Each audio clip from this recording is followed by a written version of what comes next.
I'm Bubba Jackson from KJazz 88.1, and it is my honor to be here on this very historic occasion, and that is giving recognition to a man who is the definition of America's art form, that we gave it to the world. It's our indigenous art form, jazz. So give it up for Miles Davis.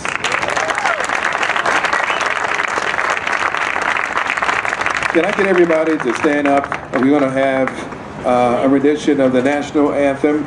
And we want to bring a young man who we all have seen, and what a great, great singer he is, from the American Idol, Joshua Lateef. Oh, say, can you see by the dawn's early light what so proudly we hailed at the twilight's last gleaming, whose broad stripes and bright stars through the perilous fight o'er the ramparts we watched were so gallantly streaming, and the kids right glad the bombs bursting in the gate prove through the night that our flag was still there. Oh, say does that star-spangled banner yet wave o'er the land of the free and the home of the brave?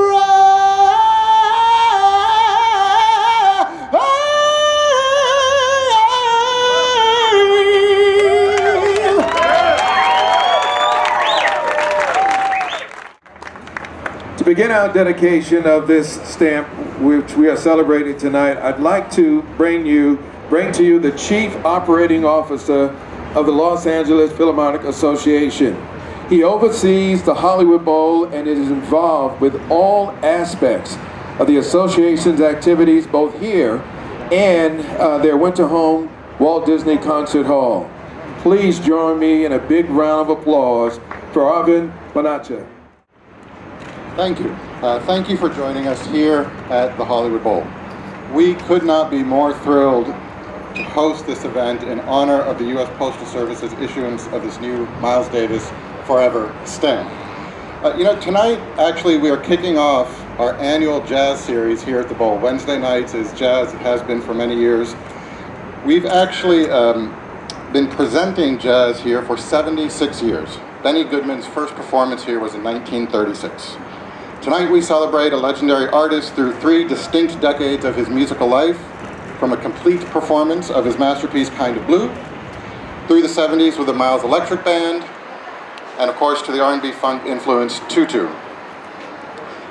Miles Davis had a particularly rich history with us here at the Bowl, and I'm just going to mention 3 specific concerts to illustrate that. September 1964, the Miles Davis Quintet appeared on the stage of the Hollywood Bowl. Tony Williams on percussion, Ron Carter on bass, and the debuts of Wayne Shorter on sax, and our very own creative chair for jazz, Herbie Hancock, making his Hollywood Bowl debut. I fast forward to September 1981. During a concert here at the Bowl, Mayor Tom Bradley came out and proclaimed that Miles Davis Day in Los Angeles. And of course, Miles's final public performance was here at the Hollywood Bowl in August of 1991. I just wanted to say how grateful we are to everyone, particularly the U.S. Postal Service, the Miles Davis family who's here, Our media sponsor, K-Jazz, thank you, Bubba. All the artists that are here with us at the ceremony today, and all of the artists who will be on stage later tonight for an electrifying concert. We couldn't do this without everyone else making it possible, and we're just thrilled to have the honor to be part of it. Thank you very much.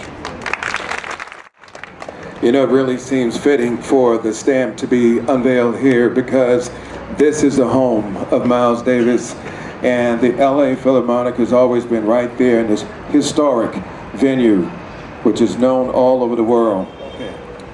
What I'd like to do is to bring up Marcus Miller, who began recording and touring with Miles Davis at the very young age of 21. At 25, he became Miles' primary collaborator, contributing the composition and album Tutu to the canon of contemporary jazz music.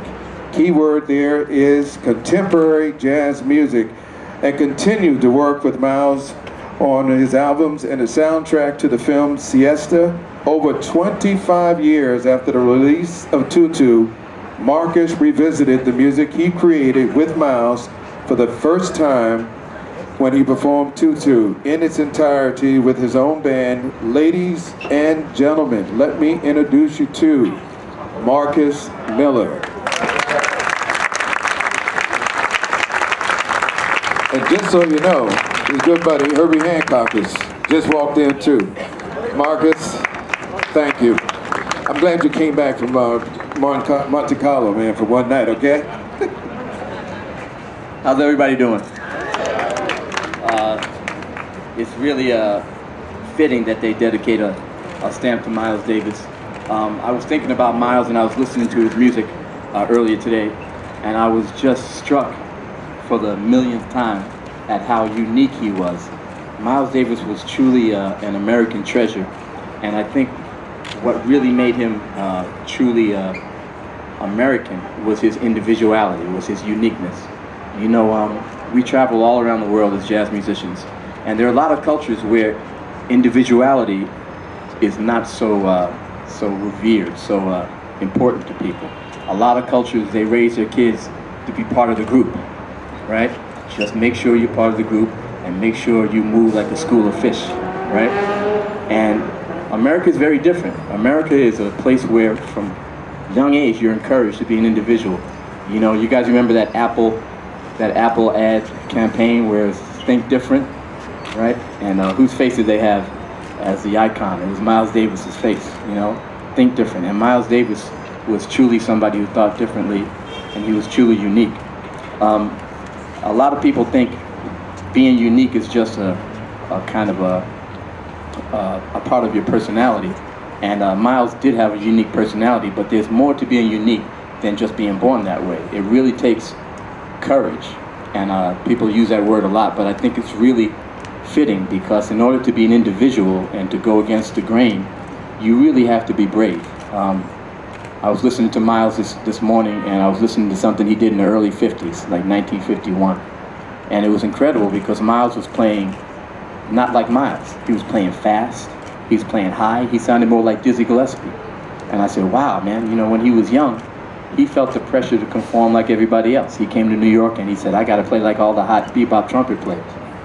And something must have happened in his life. He came to the realization, not long after that, that, you know, it's more important for me to do what I feel and to follow my own voice, follow my own rhythm. And Miles became the guy that we all know who just, he doesn't play all the notes, he just plays the right notes, you know? He finds the beautiful notes, man, and if he can't think of a beautiful note, he takes a horn out of his mouth until something beautiful comes to his head, you know, and then he plays it again. And it was really unique at the time. Everybody else was burning, everybody else was playing fire, and Miles would just come in there with this thoughtful, beautiful, unique sound, you know? And it's a truly amazing thing. A lot of young players say, you know what, I'm gonna be different, I'm gonna be unique, I'm gonna play like Miles. And they don't understand that if you're playing like somebody else, by definition, you're not unique, you know?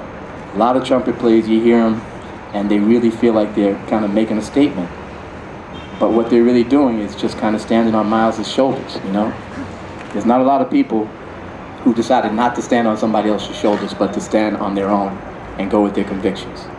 Truly an American treasure, Mr. Miles Davis. So congratulations to Miles and the Miles Davis estate. It's very much an honor to have worked with him, and I'm very proud to be able to speak to you guys tonight. Thank you.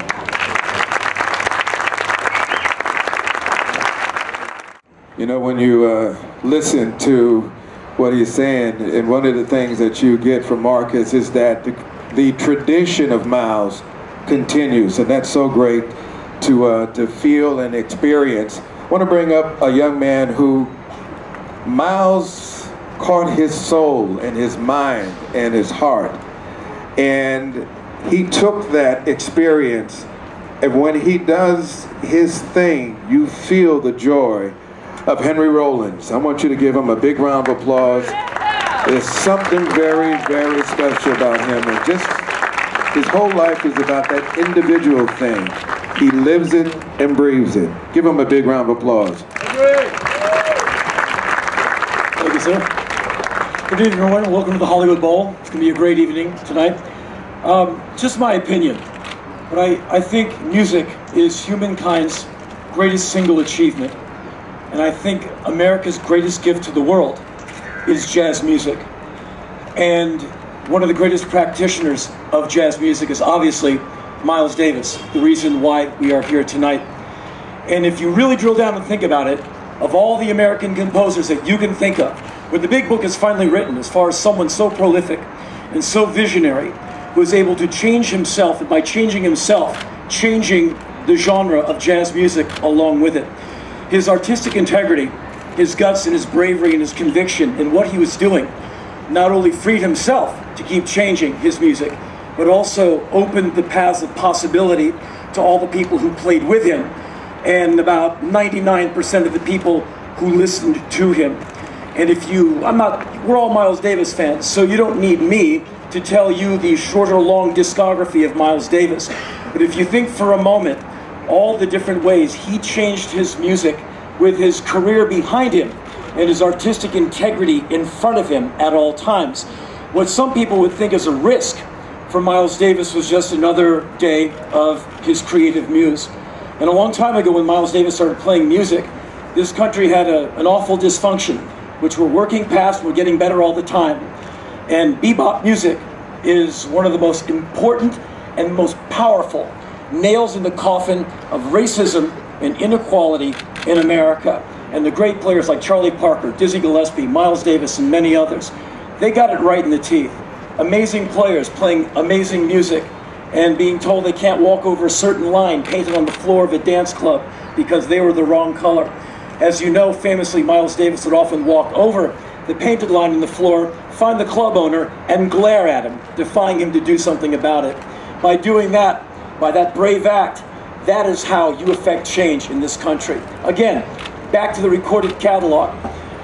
If you go all the way back to the birth of the cool, through working, cooking, steaming, and relaxing, into Kind of Blue, into all the great collaborations with Gil Evans, like Sketches of Spain, into the amazing lineup with Wayne Shorter and Herbie Hancock and Ron Carter and Tony Williams, all that great music. Then again, dismissing that lineup and going into Bitches Brew in a silent way, picking up yet more and more great musicians. Miles Davis turned into the clearinghouse for young great jazz talent, never treating his bandmates like mere sidemen, but always treating them as co-conspirators and confidants, allowing these young people to stretch and become the great musicians they eventually became. I read an interview, I forget which one of these amazing musicians he was talking about. I'm sorry, one of the ones I'm talking about was mentioning working with Miles. He said he knew the potential in us before we even knew it in ourselves. So he put the bar about 1 foot out of our reach, knowing we could reach it. And that's how a lot of that great music was achieved. And so he goes through his electric period, where a woman like my mother, who used to see Miles Davis, I was raised with that music because of my mother. And as a young adult, I went through my mother's record collection with kind of a sort of an understanding of jazz music. And I said, Mom, why does your Miles Davis collection, first off, why do we have 2 copies of Birth of the Cool? And she said, you don't remember? I said, no. She said, honey, we wore the first one out. And so we had to buy another one. It is possible to wear a record out. I've done it, so have you. Iris did it with Birth of the Cool. And then there was a time where the Miles Davis discography in my mom's amazing record collection stops. I said, so Mom, why'd you stop? She said, honey, Miles lost me. I couldn't hang on to Miles. Right around the time of Bitches Brew. And here Miles bravely goes on. recreating music, recreating himself. And a lot of people, like my mother, who has great taste in music, she could no longer hang in there. And then around the time of, On the Corner, a record that a lot of people like me ran towards for inspiration, a lot of critics and fans went, goodbye Miles Davis, dead in the water. And Miles Davis he never tried to suck up, he never apologized for his music, he always was protective of his music. His genius, like his integrity, is unassailable and intact to this day. And there's nothing more American than jazz music. There's nothing more American than Miles Davis. And as far as something else that is complete Americana, it's the United States Postal Service. And to have Miles Davis on a postage stamp, there's not one person who's going to get a letter with a Miles Davis stamp on it, recognize that it's Miles Davis and go, oh, Miles Davis on a postage stamp. They're going to use one word. The word is cool. They're going to stop, look, and go, now that's cool. Miles Davis is on a postage stamp? Now that is cool. Because that's what Miles Davis is, cool. And so are you when you listen to his music. Not as cool as Miles Davis, but you're getting there. And so I think tonight is a step in the right direction. We have a postage stamp, and soon we'll be all together again a few years from now, unveiling a massive tarp that will uncover the face of Miles Davis at Mount Rushmore. I have my fingers crossed. Keep those cards and letters coming. You now have the cool stamp to do it with. So glad to be here with all of you fellow Miles Davis fans. He's given us so much we can never possibly give it back. Thanks.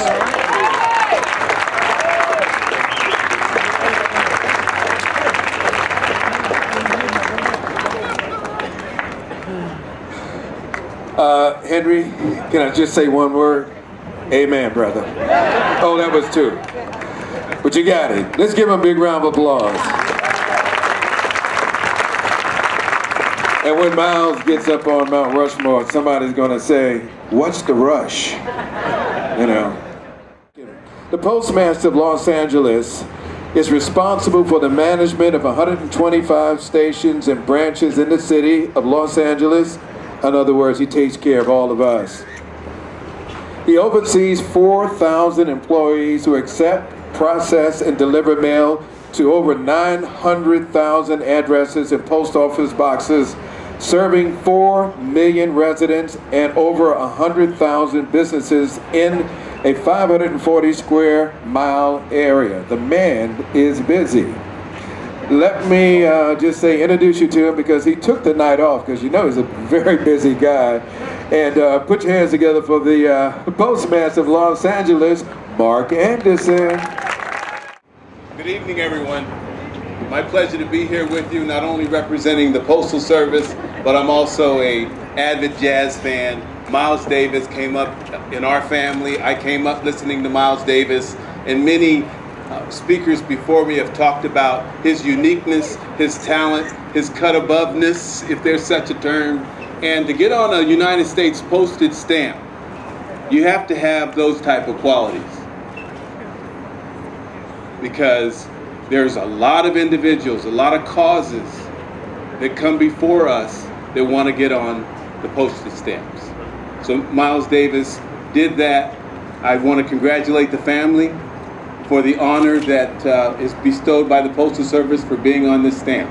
Now I want to introduce the dedicating official. It's my boss, and it's my honor to do so. I want to introduce the Los Angeles District Manager, Ed Ruiz. Mr. Ruiz oversees all mail processing and delivery operations for most of the Los Angeles basin. In this role, he is responsible for 8,500 employees, 149 post offices, and 3 large processing facilities. Please welcome Los Angeles District Manager, Ed Ruiz. The Postal Service issues postage stamps that honor America's history and heritage. In this spirit, we are pleased to honor an artist who made lasting contributions to our country. Miles Davis was one of the greatest innovators in American jazz. Now, with our Miles Davis stamp, our goal is to encourage more people to learn about him and the legacy he left us.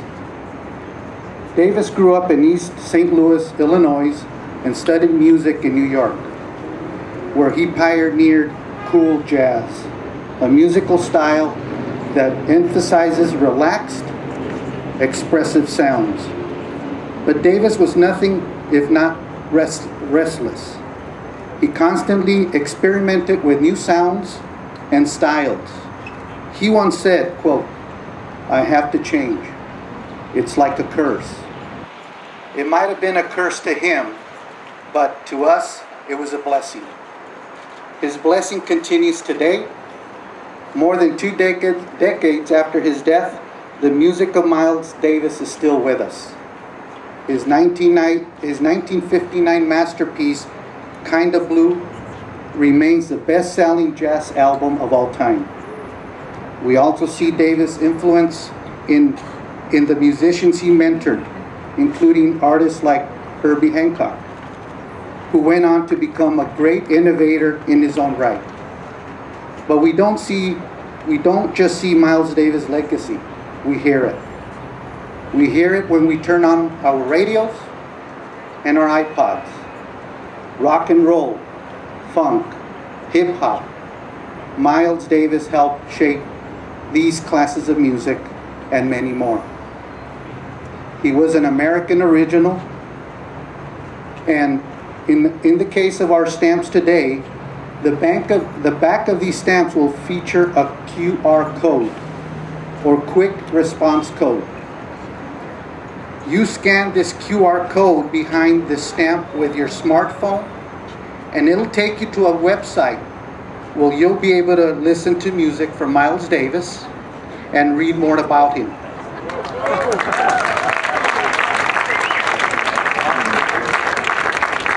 This is another fun and exciting way the Postal Service is engaging stamp collectors worldwide.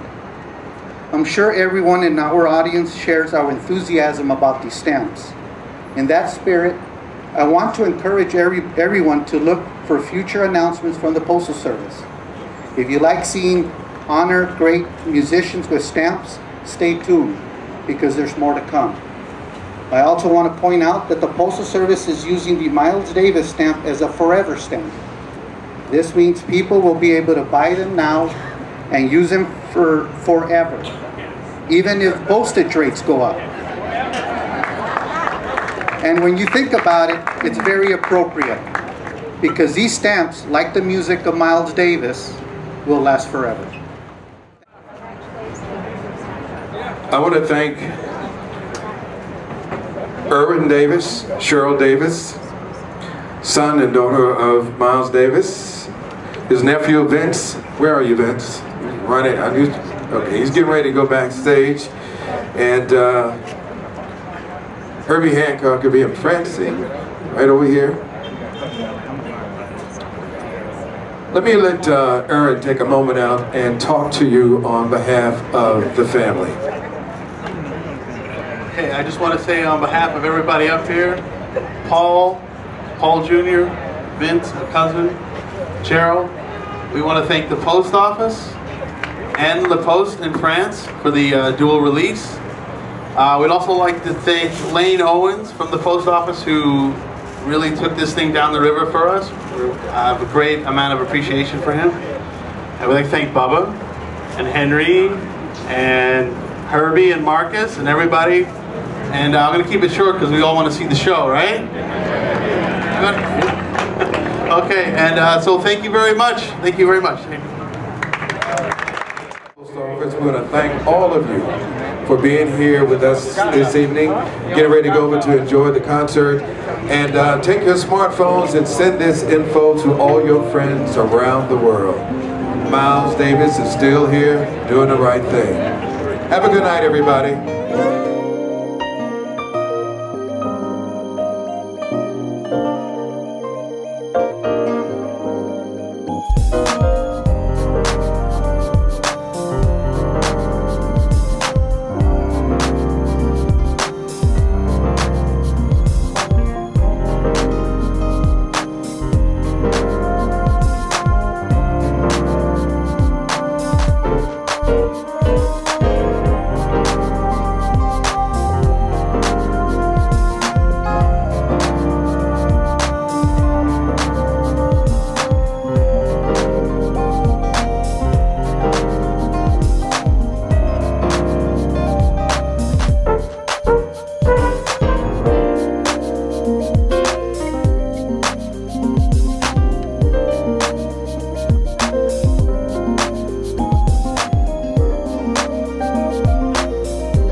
Thank you.